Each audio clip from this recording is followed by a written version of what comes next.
Yo, what's up mga kaibigan? Nali na tayo magkwentuhan. Sa debut ni Dennis Schroeder para sa Golden State Warriors ay pinulbos nga sila ng Memphis Grizzlies sa score na 144-93. Hindi nga nakalamang ang Warriors sa game na ito at umabot naman sa 57 points ang biggest lead ng Grizzlies sa kanila.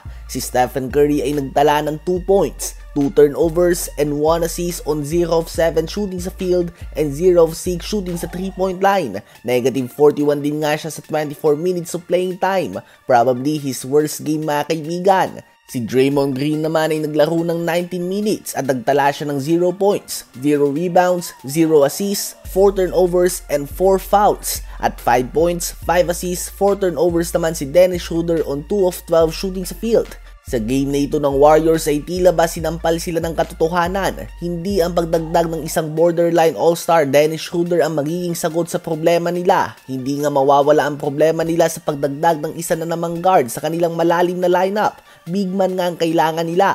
Habang na-poster naman si Victor Wembanyama ni DeAndre Hunter sabay stare down, subalit na kay Wemby nga ang huling halakhak matapos na talunin ng Atlanta Hawks sa overtime sa score na 133-126. Si Wemby ay nagtala ng 42 points, 6 rebounds, 5 assists, 2 steals, and 4 blocks at meron din siyang 7 3-pointers. 23 points din si Devin Vassell, 20 points, 8 rebounds, 4 assists si Jeremy Sohan, at 12 points, 7 rebounds, 8 assists, and 4 steals si Chris Paul.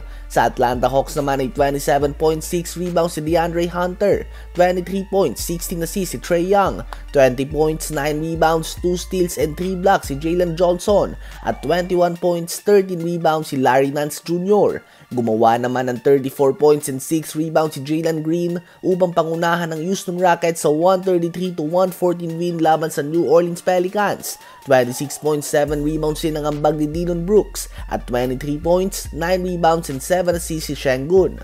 Habang Los Angeles Lakers naman ay nakuha ang 113-100 win laban sa Sacramento Kings kahit na 15-41 lamang sa field sa LeBron James at Anthony Davis. Nanguna nga si Austin Reeves with 25 points, 5 rebounds, 5 assists, and 3 steals. 21 points, 20 rebounds, 4 assists, 3 steals, and 6 blocks all-around game naman mula kay Anthony Davis. 19 points, 6 rebounds, and 7 assists din si LeBron. 16 points, 6 rebounds kay D'Lo. At 12 points, 5 rebounds si Gabe Vincent. Dahil sa panalo na ito at talo ng Phoenix Suns, ng Warriors at ng Minnesota Timberwolves kanina, ang Lakers ay aangat na sa 7th seed ng West at babagsak naman ang Warriors sa 10th seed. At dahil din nga sa talo ng Denver Nuggets kanina na nanggaling sa buzzer-beating layup ni Anthony Simons, isang talo na lang din ang pagitan ng 6th and 10th seed sa West. Ganyan nga kadikit ngayon mga kaibigan ng standings. Ano ba masasabi nyo tungkol dito?